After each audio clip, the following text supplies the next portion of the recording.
Hello friends, welcome back in my English grammar class. आज जिस topic को study करने जा रहे हैं उसका नाम है रिलेटिव प्रोनाउन। प्रीवियस वीडियो में आपने pronoun, personal pronoun, possessive pronoun को जाना और समझा, तो दोबारा आपके लिए बताने की ज़रूरत नहीं है। लेकिन फिर भी मैं आपको बताना चाहूँगी, आपको याद दिलाने के लिए कि प्रोनाउन क्या है। Pronoun is a word that is use in a place of nouns.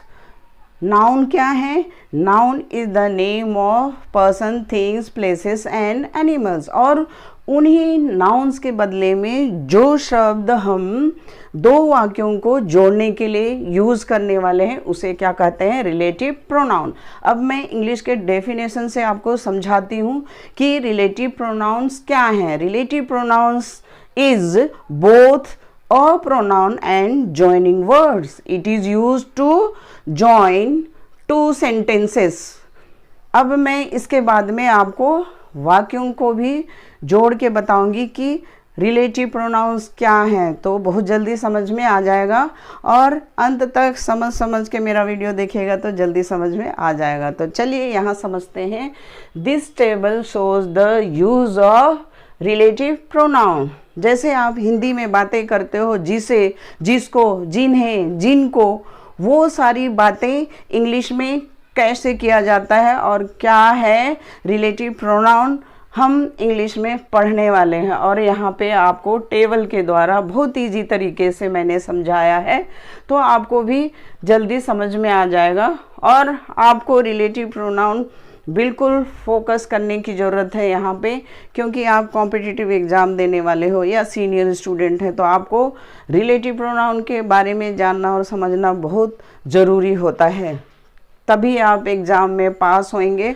कोई भी पैराग्राफ होते हैं या कुछ भी क्वेश्चन, किसी भी प्रकार का क्वेश्चन आते हैं, तो आपको बिल्कुल क्वेश्चन का आंसर लिखने में कोई परेशानी नहीं होगी, बहुत आसान तरीके से। और इंग्लिश ग्रामर है तो इंग्लिश ग्रामर के जो भी ग्रामेटिकल रूल होते हैं उसको फॉलो करना ज़रूरी है, और इस तरह से आपको रूल को समझना भी ज़रूरी होता है। तो यहाँ पे हम जानने वाले हैं कि अलग अलग संज्ञाओं के लिए अलग अलग रिलेटिव प्रोनाउन यूज़ किया जाता है दो वाक्यों को जोड़ने के लिए, नहीं तो आपका वाक्य गलत हो जाएगा।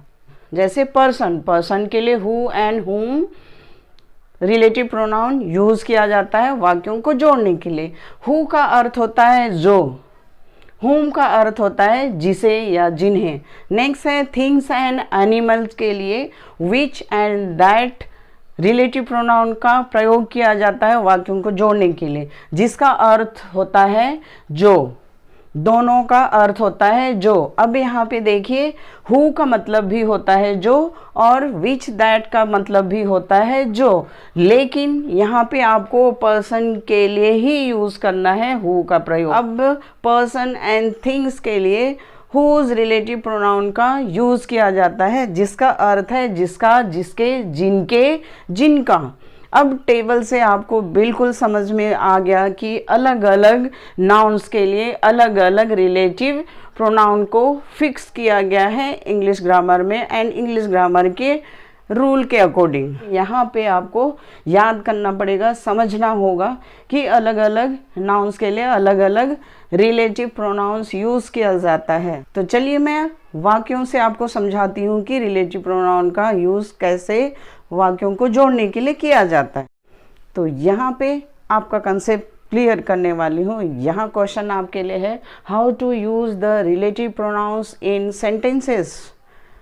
तो आपने जैसे पहले समझ में आ गया होगा कि रिलेटिव प्रोनाउन क्या है। एक तो प्रोनाउन है और दूसरा जॉइनिंग वर्ड्स है, जोड़ने वाला शब्द है। तो यहाँ पे दो दो सेंटेंस हैं, उसे हमें किससे जोड़ना है? रिलेटिव प्रोनाउन से। तो वाक्यों में कैसे जोड़ेंगे? पर्सन के लिए कौन सा रिलेटिव प्रोनाउन यूज़ किया जाता है, एनिमल के लिए कौन सा रिलेटिव प्रोनाउन यूज़ किया जाता है, और थिंग्स के लिए कौन सा रिलेटिव प्रोनाउन यूज़ किया जाता है, वो यहाँ पे आपको बिल्कुल क्लियर समझ में आ जाएगा। Sunil is a boy, Sunil एक लड़का है। ही वर्क्स ऑन टाइम, वह टाइम पर काम करता है।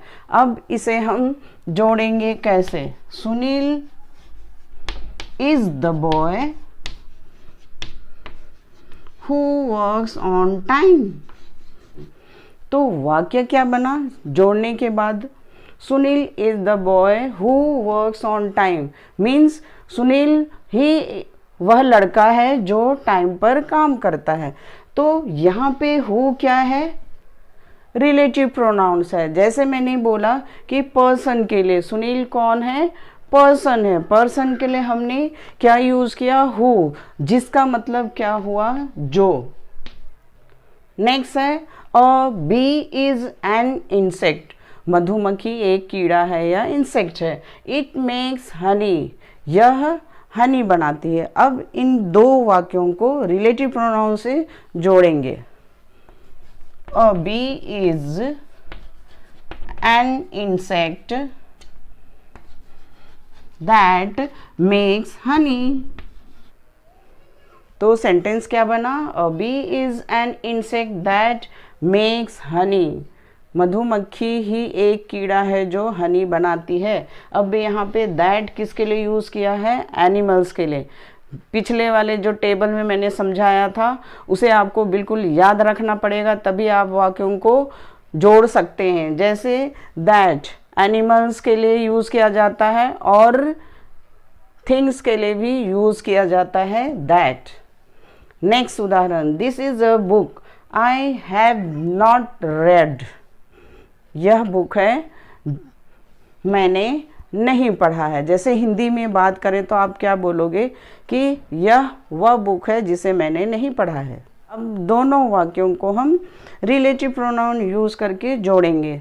क्या बनेगा? This is the book which I have not red. अब यहाँ पे सेंटेंस क्या बना? This is the book which I have not red. यहाँ पे विच का मतलब क्या हुआ?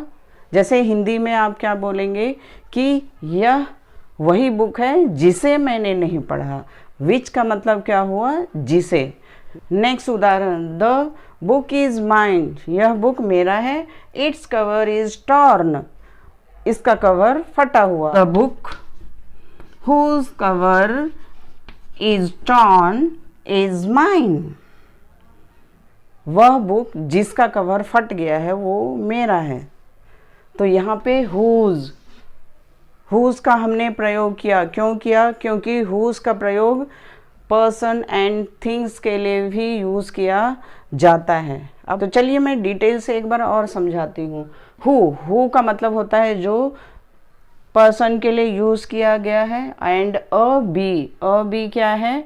इंसेक्ट है जो प्राणी के कैटेगरी में आते हैं, उसके लिए दैट यूज़ किया गया है। This is a book, book क्या है? थिंग्स, थिंग्स के लिए विच यूज़ किया है जिसका अर्थ होता है जिसे।